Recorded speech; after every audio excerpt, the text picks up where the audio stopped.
For the first time in the election history of India, Congress will be contesting in less than 300 Lok Sabha seats.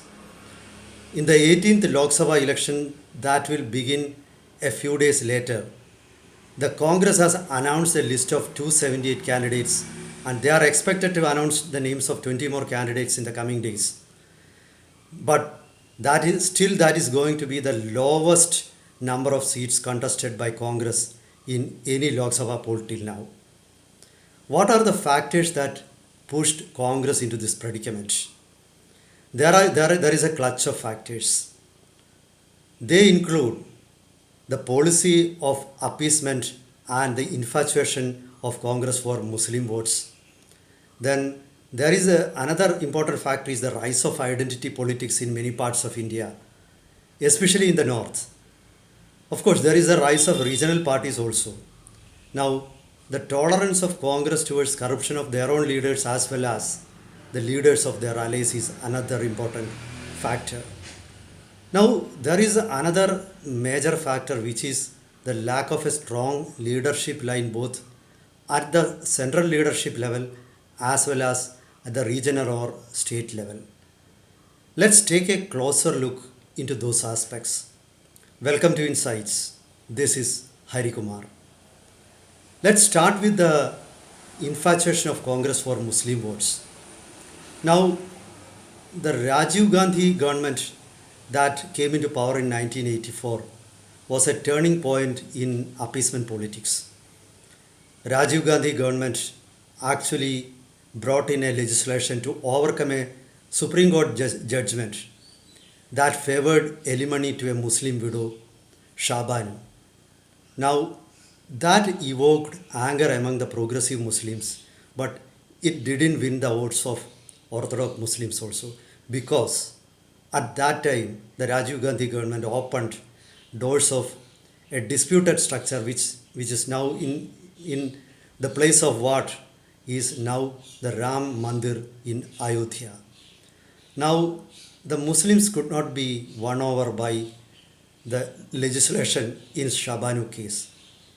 Now, from that time onwards, with the opening of Ram Mandir or allowing devotees to enter Ram Mandir, do pujas, the Muslim votes in Uttar Pradesh as well as Bihar and the scattered Muslim votes in Delhi, Punjab, Haryana and other northern parts, they all left Congress en masse.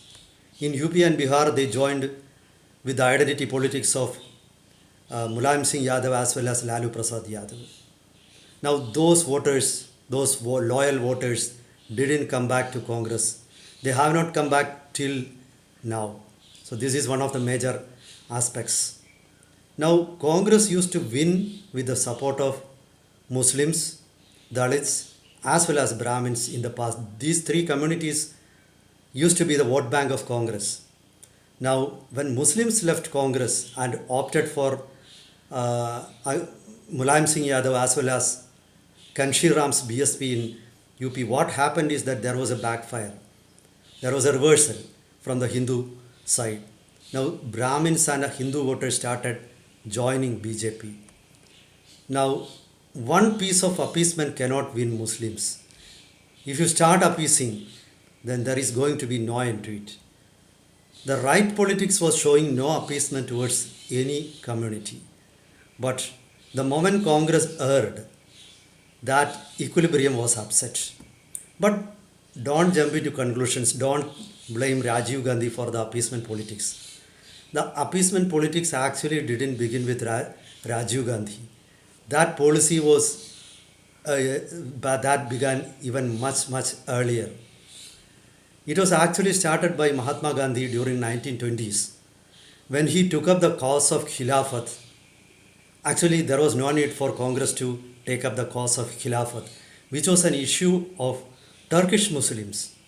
Now, the sarcasm or irony is that Turkish Muslims didn't want the restoration of Khalifa, but Khilafat movement, which wanted the restoration of Khalifa, became very popular among Indian Muslims, and eventually that caused the Hindu pogrom, Malabar riots, in which thousands of Hindus were killed and property worth thousands of crores were robbed. Now, leave that aside.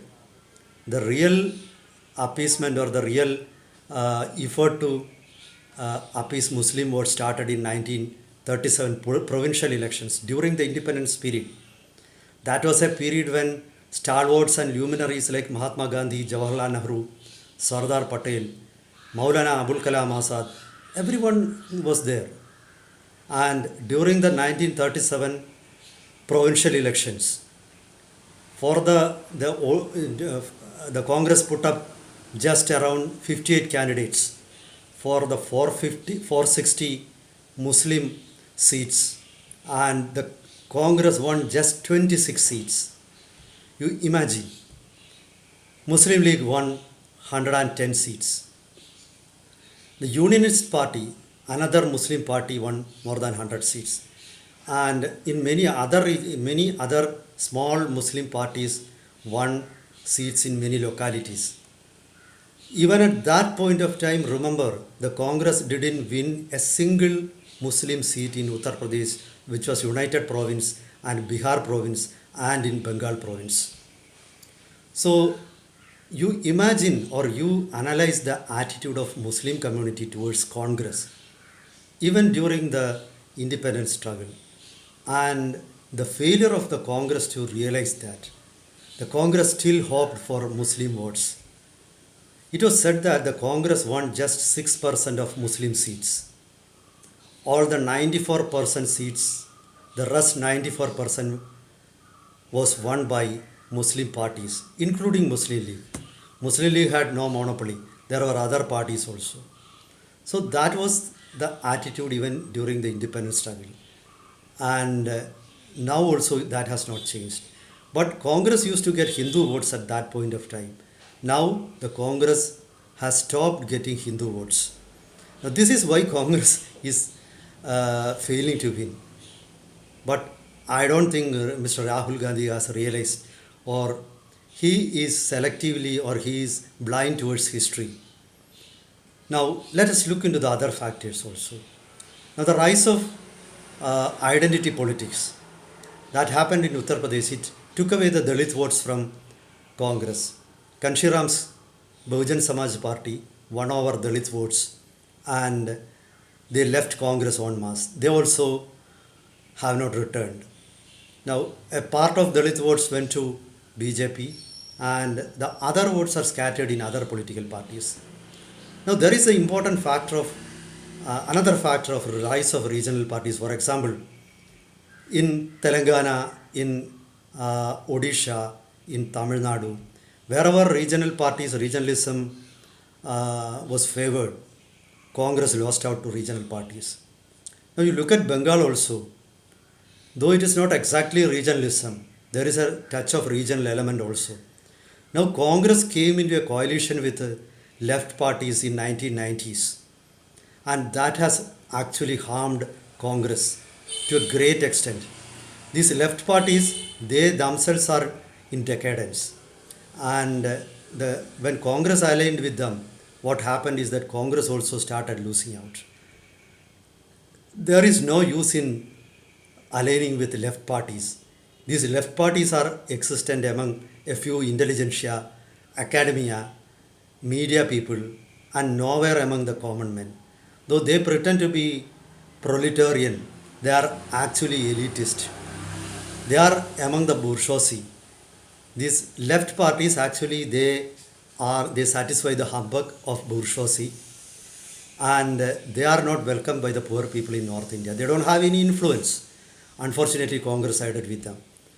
Another wrong thing that Congress did was to side with or support the corrupt leaders in Congress as well as corrupt regional leaders. For example, look at the leaders like Sukhram. Now, leaders of DMK who were under corruption allegations, the Marans, the Kanimozhi, so many MPs were there. Congress needlessly supported them. And what happened is that the blame for their corruption also had to be carried by the Congress. Now, by that time, Congress also came under the cloud of corruption allegations. Not just at the center, even in the states also. There have been so many allegations. The former finance minister P. Chidambaram himself was arrested. Now, Congress has not been able to come out of that blemish or that stigma, and that still remains. Because when each wave of antagonism or opposition came, the Congress lost a part of their base. Such people never returned to the party. This is one aspect that affected the Congress. And the party has not been able to win over those who left the party. The party has not been able to raise a slogan to make them return or to show any signs of revival. The lack of a strong leadership at the center and the state also caused uh, actually caused the party heavy. By the time of Indira Gandhi, the power was concentrated in her, and she didn't allow strong regional leaders to come up. Now that caused the end of an era of strong regional leaders who could prop up the Congress even in times of difficulties. For example, look at K. Karunagaran or look at Karupaya Mumpanar. There are many powerful leaders in Congress in many states. Janardhan Reddy, Anjaya, so many leaders were there. They were all cut to size by the central leadership because the Gandhi Nehru dynasty was afraid of the rise of new leaders. Even Narasimha Rao, look at what happened to Narasimha Rao. Nobody even remembers him now. He now what the Congress did was they stitched a ragtag coalition of corrupt parties, regional parties, and those who play identity politics. Now, eventually, all those cost Congress. Now, the same ragtag combination that has been stitched by the Congress now is going to take away the remaining credibility of the party also in the coming polls. The result is going to be shocking for the Congress. Now, the party is not able to even contest in 500 plus seats, which the party used to contest in almost all of the 543 seats in India. Now, they are contesting in almost half of the seats. The party seems have lost hope of coming to power on its own. Now, in many states, the Congress is not even in second position. This is one of the shocking truths. Look at Uttar Pradesh, Bihar, Bengal, Tamil Nadu, Odisha. The party is not in the second position. If you are in second position, it's okay. You can come back to the first position. Now, in many places, Congress is placed fourth or fifth. Now, first you have to return to the second position. Then only you can dream of becoming the number one party. And that is almost impossible. So, even actually the signs are ominous for the Congress in the coming Lok Sabha polls also. The party has not been able to contest in many seats also. So the voice of the party is not now heard in every nook and corner of India as it used to be once. Now let's see. It remains to be seen how the Congress is going to fare. But anyway, the party has already accepted defeat by contesting in less than 300 seats. That's for now. Meet you with another topic next time. Till then, goodbye.